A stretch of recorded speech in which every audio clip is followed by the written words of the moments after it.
Before we get into this, I just want to let y'all know that we'll be going over some topics y'all probably aren't expecting to hear. We all know the gameplay sucked and all that, but there's supposedly way more to the Haunt behind the scenes than we could have thought. So, The Haunt, Roblox's first non-brand focused Halloween event since 2018, has concluded and it was absolutely terrible. It was anticipated to be this grand Halloween themed event with all kinds of lore and scary things to fight, but it was instead a costume contest. I've got a video going over some of the earlier issues more in depth that y'all can check out, but I'll go over them a bit in this too. Players were supposed to use Roblox's new capture feature to take a pic of their avatar in one of the 22 participating games and submit it to one of 5 daily categories. You'd then go into the lobby to vote for at least 5 different screenshots for each open category to get your daily free prize. If a screenshot you submitted got voted into a top percentile, you'd be given an additional prize based on your placing. New areas of the mansion would open up each day, and in them would be these skull fragments that you were supposed to look for to unlock the boss battle. That's a kind of interesting costume contest concept, and it was certainly a new format for events, although it does sound flawed, and it quickly proved to be. The Haunt centered around the new capture feature, which allows players to take a screenshot of anything, so that's what they did.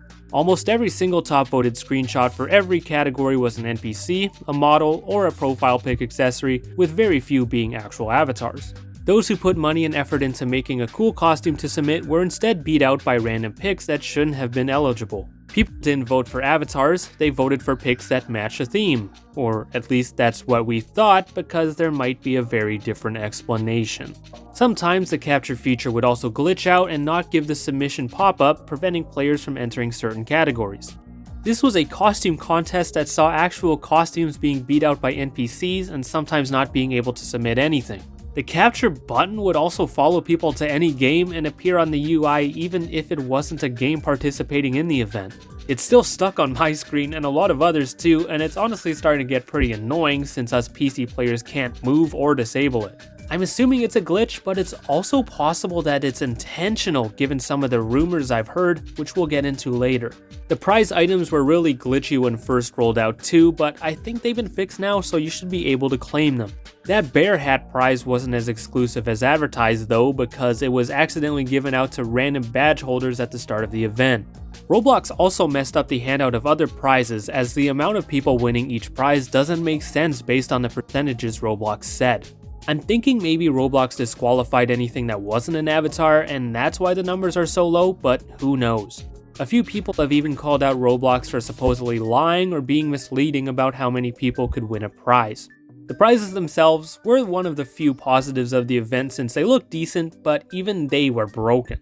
The new areas of the mansion that opened up daily gave players meaningless mini-games to play and the option to find skull fragments. You were supposed to look for them to unlock the boss battle, but the game would automatically grant you the skull fragments anyway.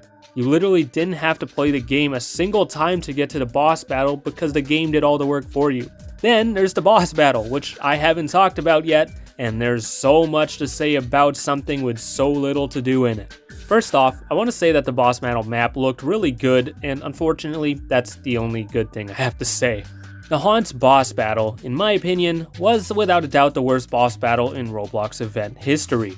You're supposed to take down the wicked Headless Horseman by dressing up Arthro base models in layered clothes. One of the most fearsome villains in folklore, the Headless Horseman is vanquished by dressing up mannequins in normal clothes? All you do is run back and forth to a box in these mannequins hoping it's compatible with whatever random piece of clothing you're handed. You and others do that for a long time until the Headless Horseman just decides to fly away, and that's it. You're done and you get the prize. For whatever reason, you can't put clothes on certain models if it doesn't match, so at some point it's like you can't even put anything on any model. This poor person and I got stuck in the boss battle because we couldn't find a model that accept any clothes we put on it. We went around for like 7 or 8 minutes until I got bored and left, and I assume she left shortly after too because it was just terrible. Not only was it broken, the boss posed no threat because it couldn't hurt you at all and it just shake your camera or slow you down a bit. Nothing could kill you or make you have to restart or try harder or anything that you'd expect from any kind of fight. You could literally go AFK for the entire battle while everyone else did the work and still get the prize. The whole concept is incredibly stupid and seems to be done to further advertise Arthro and layered clothing rather than create some fun. Not only was it maybe the dumbest concept ever for a boss battle, it was a broken mess and the boss posed literally no threat at all. Outside of the prizes and map designs, I don't think there are any major positives to come out of possibly the most disappointing event ever. Now, some of you are probably wondering why Roblox seemingly made such an effort to advertise things like captures, Arthro, and layered clothes. The captures feature is quite literally incomplete and not fully released, so why did Roblox put such a focus on it? Well, I heard some interesting rumors and theories that may explain why Roblox put so much of their fancy technology on display. These come from the people behind the Gunting Ground group, one of the more popular Roblox event hunting teams. I can't confirm any of this, so take it with a grain of salt, but they say the haunt was made to collect data and impress investors. Now, events have always been used in part to impress outsiders and investors, but that seemed to be the sole focus this time. They say captures were so prominent because everyone using them for the event would obviously inflate the number of times it got used. Every time someone wanted to submit their screenshot, they'd have to use the capture feature at least once, which nearly 4 million people did.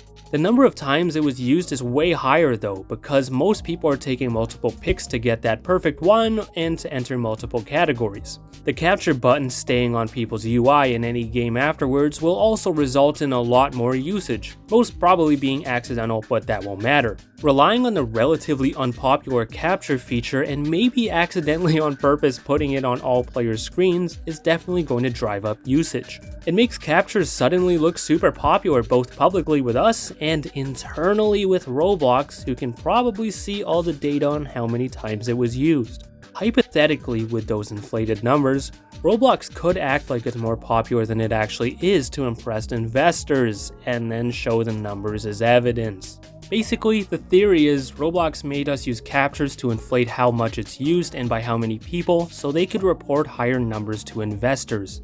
Roblox was actually recently accused of inflating their numbers by an investment research firm, so could this rumor actually back that up? With that in mind, maybe there was so little to do because Roblox didn't want anything else to distract from players taking more captures. The more you think about it, the more it makes sense, which is nuts because that's not even all of it. It's also believed by some that the voting didn't actually matter a whole lot and that AI was being used to simulate voting. Now, if you want my personal opinion, I think voting definitely did count towards something, but this AI theory makes a lot of sense too. The Gunting Grounds owner said how the same ramen cat pic was at the top of the leaderboard for the cute category 30 minutes into voting. The chances of the same picture of the same cat being 1, 2, 3, 4 almost right away is so extremely low, all things considered. The thought here is that AI detected these pics as fitting the cute theme, so it helped boost them to the top somehow. What are the chances a bunch of people immediately submitted that same pic, then the people voting decided to vote for it too, all within 30 minutes? It wouldn't shock me at all if AI helped boost a pic's placement or helped it get suggested to more people during the voting rounds. The involvement of AI could also be shown to investors as some huge feature that's being used with millions of players because it was used in an event. At the very least, it's sounding like AI was being used to instantly moderate screenshots, and if that's the case, what else could it have been used for? The Haunt might just be the most disappointing event ever and perhaps the worst unsponsored Roblox event of all time. We thought we were getting this lore-based, spooky Halloween-themed thriller inside of an absolutely amazing build. Instead, we got an incredibly boring and glitchy screenshot contest with maybe the worst boss battle ever inside of an absolutely amazing build. Unfortunately, since they brought them back without corporate backing, they've disappointed every time and the hype keeps on decreasing. The Haunt was definitely the worst of the four, and may even be worse than we thought if these rumors of AI and data collection are true. Roblox better figure things out soon because we might get to the point where people don't want to play events anymore.